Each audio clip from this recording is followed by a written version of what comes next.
Very tough. I think actually the Atlanta game is the recipe for how to beat the Niners. Now, granted, the Niners didn't have a full True. contingent of players. They had a bunch of But neither did injuries. Atlanta. It's freaking Atlanta.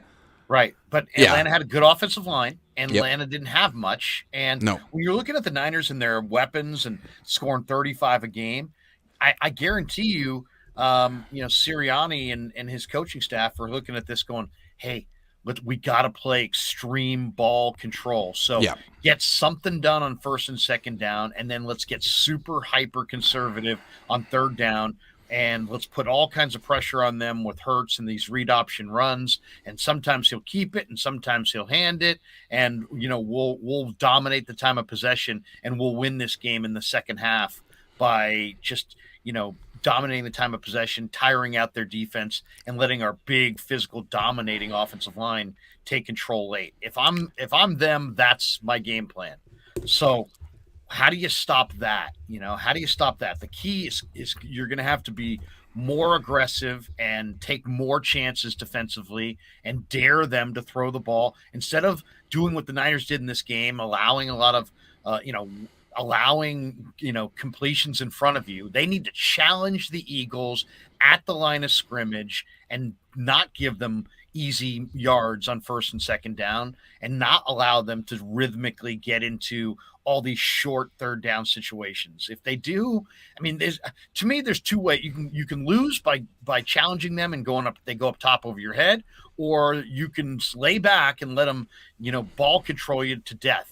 I'd much rather lose the first way. I'd much rather challenge them and have them throw a ball over my head than sit there and let them dominate the ball for 40 plus minutes and just wear you down with the dominant offensive line they have.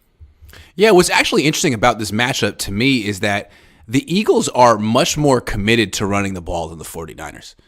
The Eagles run the hell out of the ball.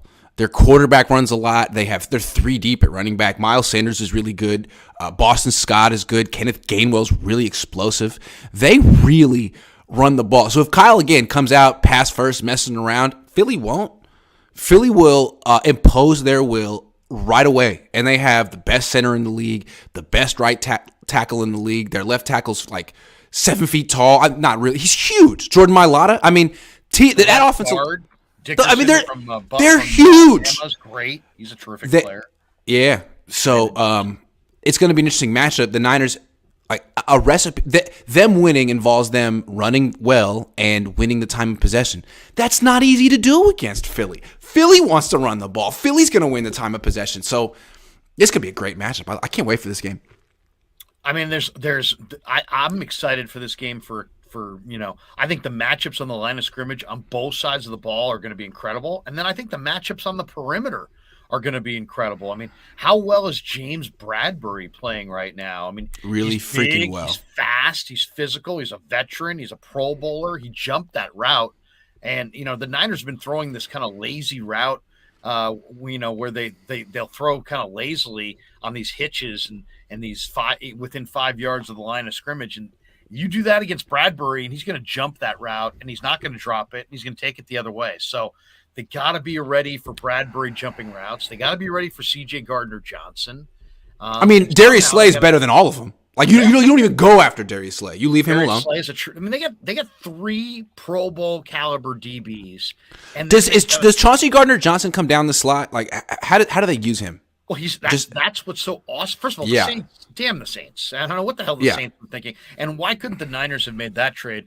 But that's the greatness of C.J. Gardner-Johnson. He's like their Jimmy Ward. Yeah. He can cover like a corner, and he can hit you like a linebacker, and he really knows how to play, and he's super fast and super physical. See, that's why this is going to be they have 3 good. They can put Chauncey Gardner-Johnson in the slot. They got 3 good corners. They got 6 good pass rushers. If the Niners can't run the ball, Brock, good freaking luck, man. I mean, I love Brock Purdy, but Kyle needs to help him out in this game because he can't be Brock against the world. No. It can't be Brock against the world. And Javon Hargrave has had huge games. I mean, if you think Osa from UCLA, the D tackle got in. No comparison. If you think he's good inside, I mean, wait till you see Hargrave. And then they got one more thing. Cox and Linval Joseph. I'll tell you the and other thing. Ndamukong Suh. I don't want to see the 49ers wasting a bunch of snaps running McCaffrey or Mitchell, Thank for you. that matter, into the wall known as Yeah. Linval Joseph, Fletcher Yeah. Cox, Sue, Jordan Davis. Do not do that. Those will be giveaway runs. Those will be giveaway plays. That will get you nowhere and put you in 3rd and long. And they're going to have to be more creative than these 1st and 2nd down buck into the line between the guards. Really, I mean, they're not going to be able to just run A gap runs and get to a 3rd and manageable. They're going to have to take more chances and be more creative. One more point about what the Niners are coming in to face. It's not just that Philly runs the ball well, does RPOs, stays ahead of the chains. It's not just that. They take shots down the field. A.J. Brown, Devontae Smith, and Jalen Hurts, he throws a deep ball like a young Russell Wilson. They will take shots. And one thing I was kind of not disappointed, but I noticed with Dallas is they did not at any point in that game challenge Talanoa Hufanga. It's like they didn't really do their homework. They went after Diamador Lenore, and to their own peril, Diamador was improving a little bit, but there was no attempt to try to bait Talanoa Hufanga in play action or go after him when he was in single high. I would think that Jalen Hurts and the Eagles will.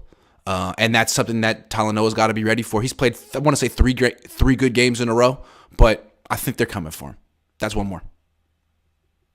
Oh, you're muted. You're muted. I don't know what happened, but just press the little thing. Oh, there we go. There you go. The other thing I was going to say is that the Eagles' weapons, you're talking about guys. It's kind of like Washington, where they had McLaurin and they had Jahan Dotson. These guys don't just have the ability to make plays down the field. There's great ball skills there. CeeDee Lamb was really the only guy that had that ability down the field and had the ball skills. The Eagles have 3 guys like that. Goddard's now healthy. He looked great in this last game. A.J. Brown didn't. That one-handed touchdown? That one-handed touchdown catch he had earlier? Yeah. That was nice. That was nice. Devontae is a star. He's good. I mean, he's good. He's a small guy. I think the Niners will try to muscle Devontae. Sure. And try to intimidate him. And I think A.J. Brown's going to try to muscle the Niners. I mean, yeah. Niners going to have to play disciplined ball. They're going to have to play with poise, the ball in the air. We did see, what was it, Lenore that got the PI down the field? Yeah, and he also gave up the long catch, but yeah, at least he didn't give a touchdown. Right. But to me, I'm a little concerned about Travarius. I feel like Diamador Lenore's confidence is soaring right now, as it should be. We don't give him enough. Diamador. Playing well. Doing great. Travarius. Yo, at the end of the game, there was that long throw to Gallup. He was open. Travarius Ward was in coverage. Dak missed the throw. That could have changed the game. I feel like Travarius Ward has been on his heels a little bit since he got lit up by DK Metcalf. And now he's got A.J. Brown, who's better than DK Metcalf. Not coming to town. The Niners are going to their town. That's going to be a big matchup. I want to see Travarius Ward play better in this game. They say the weather is going to be pretty good. It's going to be like, they're saying 47 degrees, sunny day. Beautiful. It won't be, as bad as it could be. But yeah, I mean, to me, I think also this game's a lot about the Eagles have a little bit of the Ravens in them, in that they're kind of a bully. They're kind of a bully team. If you stand up to them and you take a lead on them and you kind of dictate to them, I think you get a totally different performance. You force Hurts to make throws. He's much better when he has play action, and it's true. And they love to establish the run. If you don't let them establish the run, or you could get a lead, I think that's the best way to take away their run and their balance. I like the comparison. I will say, though, that I like Jalen Hurts a lot better as a quarterback than Lamar Jackson. I feel like Jalen Hurts is a better thrower than Lamar Jackson, and Lamar Jackson is a better runner than Jalen Hurts, but Jalen Hurts is still a damn good runner. So I like way better receivers. Yeah, and maybe it's not Lamar's fault. Maybe it's Greg Roman's fault. But in Baltimore, they never use their wide receivers. They don't even have wide receivers. In Philly, they have monster wide receivers. So I don't know. Maybe Lamar Jackson could do what Jalen Hurts did if he was on this team in this scheme. But I like this team and this scheme a whole lot better than what they're doing in Baltimore. Did they fire Greg Roman yet? Is he still there? Yeah, he's out. Good. Goodbye. Mr. Rudy Poo says, who is essentially Greg Roman, I think we have too many people downplaying this Eagles team. Most, including me, thought they were going to be one and done. Be careful. Be careful. I totally, I don't know who you're talking about, because in my opinion, now I'm strictly looking at things personnel-wise, I think them and the Niners easily have the best personnel in the conference. Agree. Shreddy Murphy says Jordan Mason down their throat. Sure. Andre Nicotina says Philly looks like the Ravens of 2019. Thoughts? He just said it. Agrees with you. Yeah. Pass protection and push off the line is glaring. Yeah, the offensive line got pushed. I mean, wow. I feel like the offense. We know what the offensive line is. It's an overperforming, well coached unit with a great left tackle. When they go against some premium D lines, what do you expect? Hey, when Micah Parsons eventually goes in the Hall of Fame, what clip in his highlight reel will be the Mike McGlinchey play? Yeah, seriously. Holy shit! He's like parallel to the ground. Holy shit! I mean, I'll say this: they neutralized Parsons. I mean, Parsons had one hit on the quarterback the entire day. One hit. Yeah. Sure. So Mike McGlinchey, Mike McGlinchey can tell people that in 20 years, but at the same time, people are going to be watching that clip the rest of their freaking lives, and that's going to define Michael Parsons and Mike McGlinchey's career. I'm so sorry, but he can tell people he played well in that game. You did, Mike. Pass protection got you.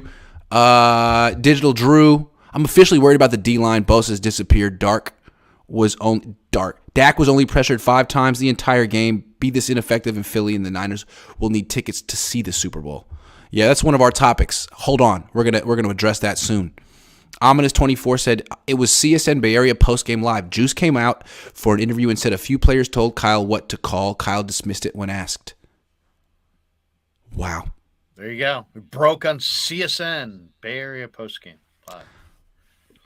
That's very interesting to me because Kyle, I thought, was too cute, and he needed his players to come and be like, hey, what the hell's going on out there? Can we play our brand? That's what Kyle Juszczyk likes to talk about, right? 49ers football. There's a brand. They have an identity. This has been together for 5 years. McCaffrey's a lot of fun, but he does not fit into this identity.